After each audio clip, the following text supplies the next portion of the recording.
Hey everyone, in about 5 days I'll be leaving to go down south to teach some painting workshops throughout 5 different locations. And I just wanted to create a video to kind of give you a preview of what I do in the workshops. Sometimes I do things a little bit different. I try to cover as much as I can in the 2 days that I'm there. But this time what I'm going to do is I'm going to do 2 different exercises. The first one is going to be a short exercise about clouds. I say it's short, but really it'll probably take about 2 hours to do. In this exercise, what I like to do is cover the basics of a cloud. It seems like it's one of the harder things for people to grasp. It's one of those techniques that has kind of a fine touch, but there are some tricks you can do to make it a little bit easier.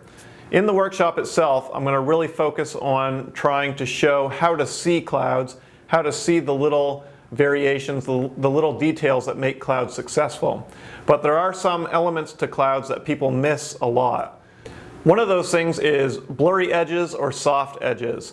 If you look at anything in nature really, none of the edges are really crisp. Even flat, straight edges have a little bit of a blur to them, especially me whose vision isn't perfect.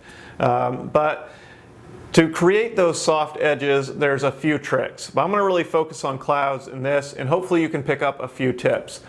First of all, clouds have really unique shapes. One of the things that people kind of get stuck in doing is creating these repetitive shapes and patterns that make the clouds kind of look like things that aren't clouds.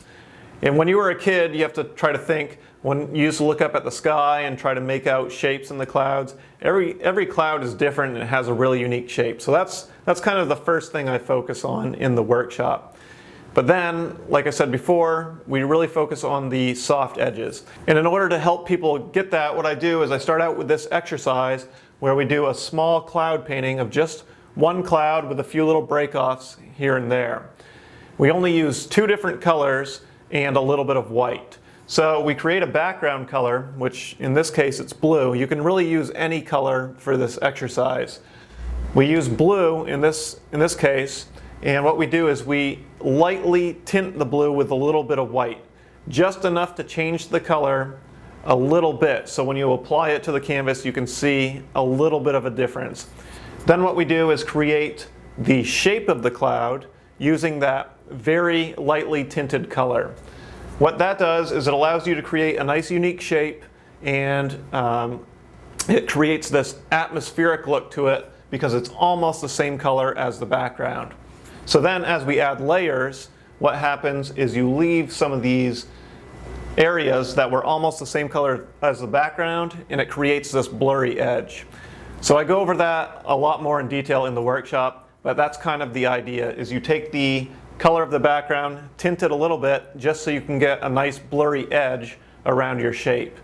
You can actually do that in a lot of different elements. Say you were painting a sign, a road sign, and it's a nice square or rectangle, and the edge just looks too sharp to you.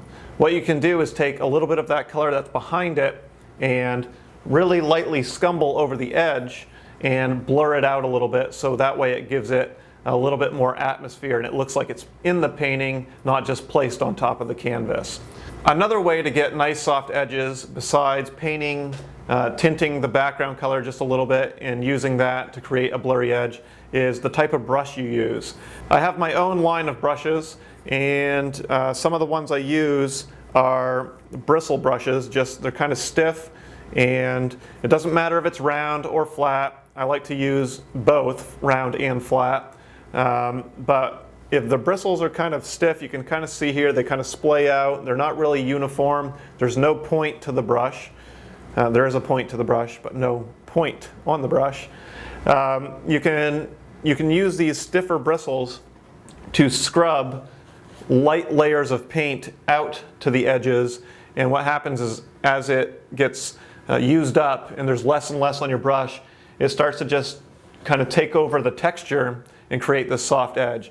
It's like when you take a piece of paper and put it over, let's say, a register or a coin, and you take a pencil and scrub over it, you're allowing the texture of the coin underneath to pull the lead off the pencil. Same idea with the canvas. The canvas is textured a little bit. As you scrub, you just allow the texture of the canvas to pull the paint off the brush, and it creates these soft edges. So, just to recap really quick, to get soft edges, you can use the background color, tint it with a little bit of white just to change the color a tiny, tiny bit, and then layer colors on top, leaving some of those edges, and you'll get a cloud that looks like it's in the atmosphere. And then another way is to use bristle brushes and to scumble and scrub colors back and forth, and you'll get soft edges that way. So I'm really looking forward to heading out and going down south and painting with a lot of great people. It's a great chance for me to meet some people who I usually just correspond with through email. And if you're interested in joining a workshop, I do have a couple spots open in southern Florida. Everything else is full, but I have workshops throughout the country throughout the year. So you can visit my website, timgagnon.com, and check them out if you're interested. And like I said before, I do have a brush line available as well. You can get the same brushes that I use. So I hope you got a few tips from this video. If you come out to the workshop, you'll see I go through this in greater detail and get to work with everybody one-on-one to help them get those soft edges and that atmospheric look. Thank you very much for watching, and I'll see you again soon.